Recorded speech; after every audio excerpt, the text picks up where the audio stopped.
మంచి రెసిపీస్ కోసం cherry chef ఛానల్‌ని సబ్స్క్రైబ్ చేసుకోండి.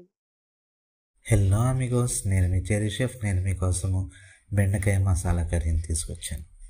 నేను చెప్పినట్టు చేయండి, ఖచ్చితంగా పర్ఫెక్ట్గా వస్తుంది. ఇంకెప్పుడు కూడా మీరు బెండకాయ చేసుకోవాలంటే ఈ స్టైల్లోనే చేసుకుంటారు. ఇంకా లేట్ చేయకుండా రెసిపీలోకి వెళ్ళిపోదామా?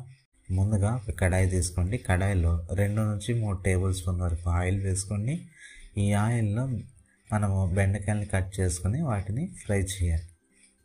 అయితే గుర్తుపెట్టుకోండి, లైట్ బ్రౌనిష్ కలర్లో వస్తే సరిపోతుంది. పూర్తిగా మాడిపోకూడదు. జాగ్రత్తగా అవి మాడిపోకుండా ఫ్రై చేసుకోండి. ఫ్రై చేసుకున్న తర్వాత ఈ బెండకాయ అంతా కూడా మనం సపరేట్ చేసుకోవాలి. సపరేట్గా ప్లేట్లో తీసుకోండి. ఇప్పుడు ఇదే కడాయిలో 1 టీ స్పూన్ ఆవాలు, 1 టీ స్పూన్ జీలకర్ర వేసి చిటపట్లాడించండి. చిటపట్లాడిన తర్వాత ఇందులో మనము ఒక ఆనియన్ని చాప్ చేసుకుని వేసుకోవాలి. వేసుకున్న తర్వాత దీన్ని ఫ్రై చేయండి.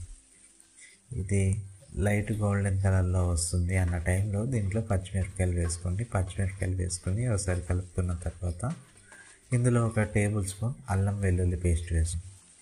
అల్లం వెల్లుల్లి పేస్ట్ వేసుకున్న తర్వాత పచ్చి వాసన పోయేంత వరకు కూడా బాగా కలుపుకోవాలి. కలుపుకున్న తర్వాత ఇప్పుడు మనము టమాటాలు వేసుకుందాం.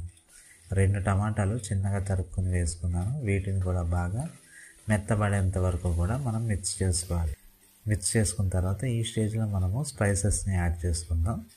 1 టీ స్పూన్ కారాన్ని, 1/2 టీ స్పూన్ పసుపుని, 1/2 టీ స్పూన్ ధనియా పొడిని, 1/2 టీ స్పూన్ జీరా పొడిని, అలాగనే 1/2 టీ స్పూన్ గరం మసాలా పౌడర్ని వేసుకుందాం. వీటన్నిటిని కూడా బాగా మిక్స్ చేసుకోండి. మిక్స్ చేసుకున్న తర్వాత ఇందులో 1/2 కప్పు పెరుగు వేసుకోండి. నేను 1/2 కిలో బెండకాయలకి కొలతలు చెప్తున్నాను.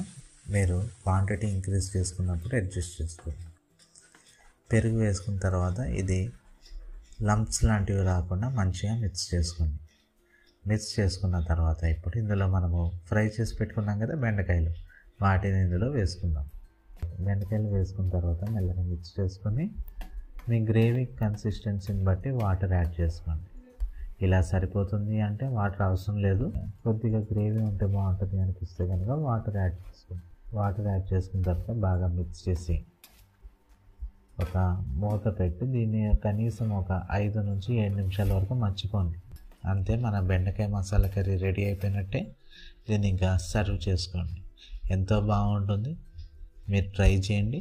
ట్రై చేసి బాగా కుదిరితే నా ఛానల్ని సబ్స్క్రైబ్ చేసుకోండి. వీడియో నచ్చితే కనుక లైక్ చేయండి.